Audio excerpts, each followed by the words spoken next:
Hari Om, Bhagavad Gita, chapter 13, verse 25.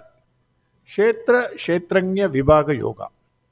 In the last verse, Bhagwan Krishna prescribed three different paths for three different kinds of people based on their mentality. That is Dhyana Yoga, Sankhya Yoga, and Karma Yoga. For a man of action, it is Karma Yoga. For a man of intellect, Sankhya Yoga.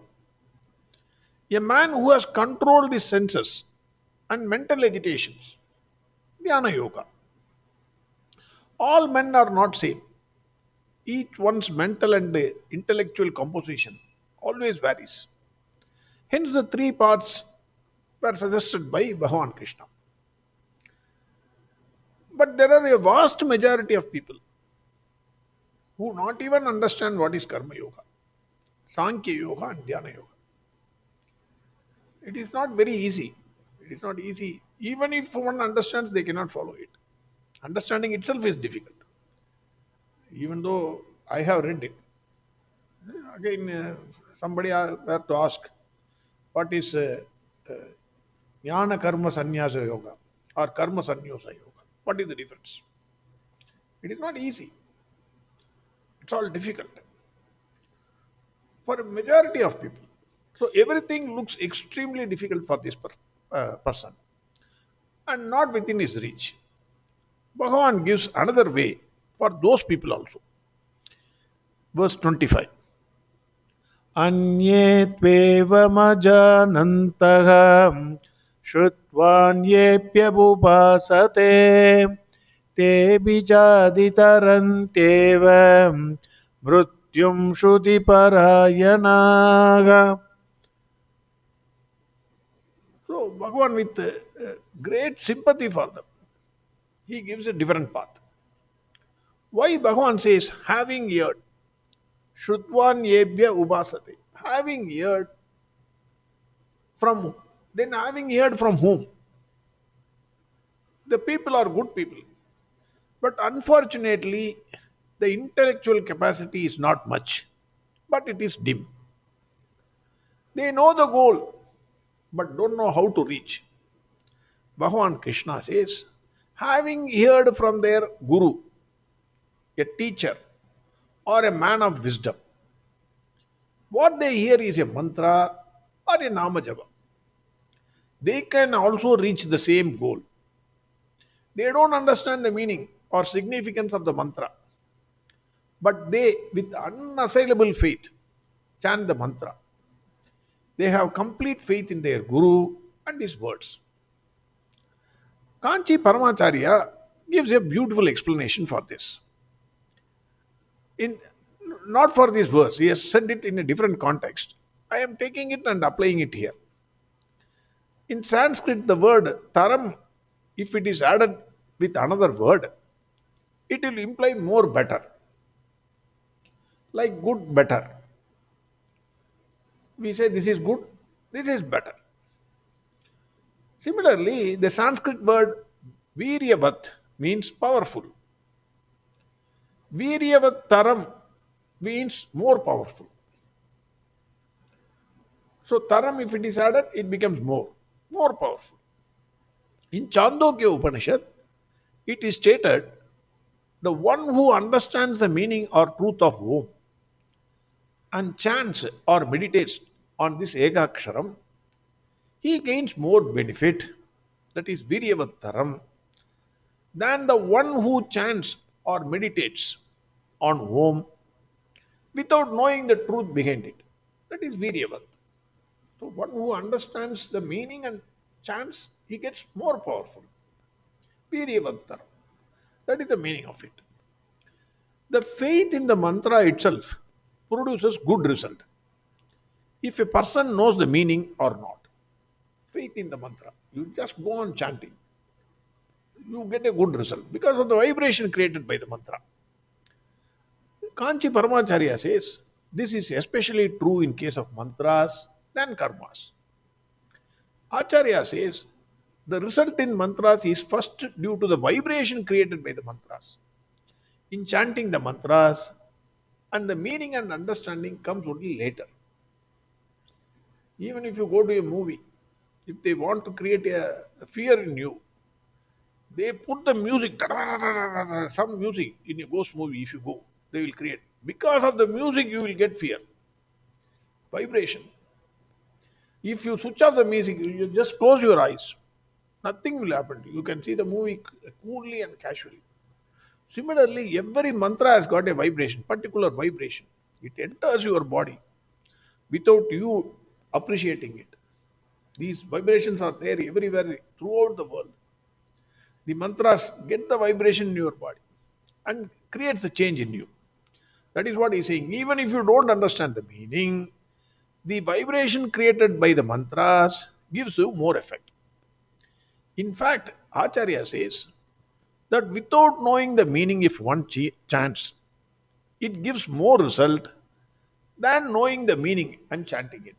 This is exactly what is opposite of what is said in Chandogya Upanishad.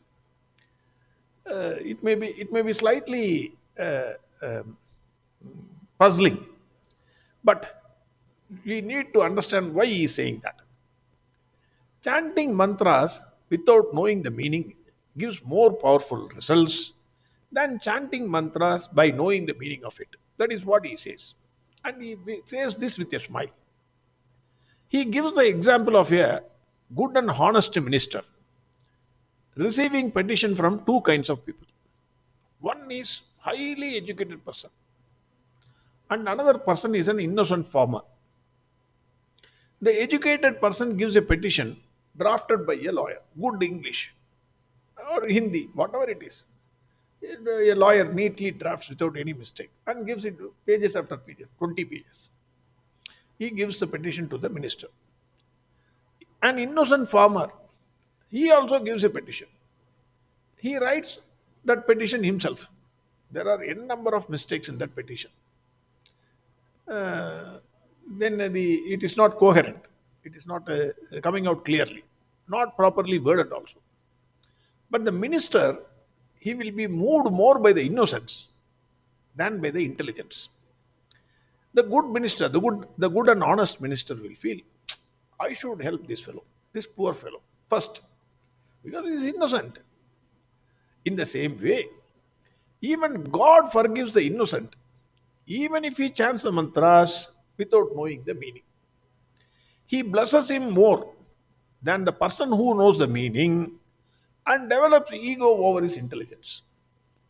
In this case, Acharya says, Viryavattaram is for the one who do not know the meaning, but with full faith chants the mantras. But Paramacharya also cautions this. It is said by him because today's people, their ego bloats like anything because of the knowledge they have acquired. They know, I know the meaning, I know Bhagavad Gita, I know this thing, Bhagavatam, I know everything. So their ego floats so much. So he says, it is better you don't know the meaning. That is what he is trying to convey. He is not disputing the Chandogya Upanishad. He is just giving an opposite meaning because those days people were always humble. Vidya Vinaya Sampanna. Nowadays people are slight Vidya. Even I am not fit to give, I can't say lecture. I can't comment on Bhagavad Gita. I am only a student. But I am only recording it. It's not because of the bloating of ego. I want to say this. Even I should not say this. In fact, I should not say it. To be literally, if you see, I should not say this in the public. Whatever I am reading, I am saying it. That is why every time I am cautioning myself that whatever I am saying is to myself, not for others. Because I read once, twice, then I put a note, then I again go through it, then I write down it, then several times I am reading the single verse. That gives me more joy. That is the thing. And I am expressing it by words also. So, what he says is, bloating of ego should not be there. That is why, even if you don't understand the meaning, it is fine. Acharya finally concludes, even though chanting is important, meaning is also equally important. Then only one can follow what is said in the mantras. Applying this to the present verse, for tamasic people who have neither the intellectual capacity to understand nor they can follow the path of action, karma yoga, they cannot follow because all the other two is impossible for them. Sankhya yoga and dhyana yoga. So they are, their intellect is dim. We have to accept. My intellect is dim. I have to accept that. It's a fact. Why? I can't question it. For them also a way is given by Bhagavan. Even they can reach the ultimate goal if they worship Bhagavan on the basis of what they have heard from their guru, teacher, or a man of wisdom.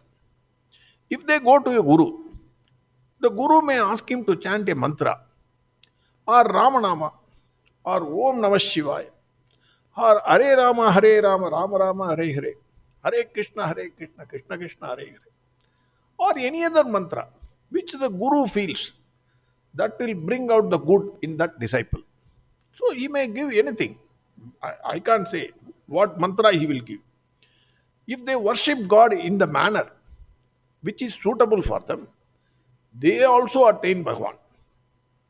Swami Chinmayananda says here, death does not mean, because the word used is mrityum shruti parayanaha.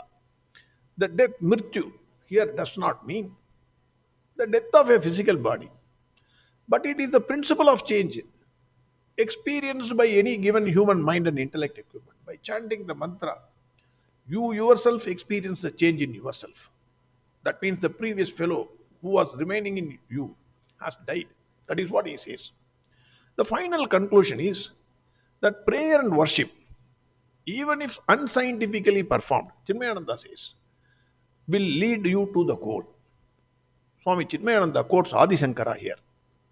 Adi Shankara exclaims, if seekers who are ignorant can progress upon the instructions of others, how much more one can progress if he can independently appreciate the Shastra and discriminate between Atma and Anatma. I repeat Adi Shankara's saying, if seekers who are ignorant can progress upon the instructions of others, guru or teacher or wisdom, man of wisdom, how much more one can progress? He exclaims, how much more one can progress if they can independently appreciate the Shastra and discriminate between Atma and Anatma. That is what Adi Shankara says. So the example I could think of are Valmiki and Prahlada. Valmiki could not even pronounce Rama. So Narada several times tried. It may look, what is the difficulty? But in Tamil, more people cannot pronounce Ja. If you ask them to pronounce Vazhai Palam, they will say Valapalam. Vala, Rai will not come. It's a common thing in Tamil. I have seen many people cannot pronounce. So he was not able to pronounce Ramanama. So Narada told him to repeat Mara, Mara, Mara. He did not understand. He did not ask a question. He was a bandit. Valmiki, before chanting Ramanama, was a bandit. He was a thief. So he repeated just with blind faith. Rama, Rama, Rama, Rama, Rama, Rama, Rama. He became a Maharishi. What else you need? Example. Prahlada, he was a baby. I don't know he would have understood what is Om Namo Narayanaya. Narada taught him. And he was merely chanting Om Namo Narayanaya. It saved him. He was a baby, 7-year-old baby. So that mere chanting saved him from all the perils. It is also said, faith can move mountains. Bhagavan in this verse says, others who having heard from their guru, teacher, man of wisdom, or anybody else, if they regard what they have heard as their supreme refuge and with unassailable faith follow that, they also cross beyond death. That is what Bhagwan Krishna says in verse 25. Verse 25 again. Anye tvevamajanantaha shrutvanyebyā upasate te bichaditarantyeva mrityum shruti parayanaha. Next verse we will see tomorrow. Harihom Sarvam Krishnarpanamastu. Narayana Narayana Narayana Narayana Narayana Narayana Narayana Narayana Narayana Narayana Narayana Narayana Narayana Narayana Narayana Narayana Narayana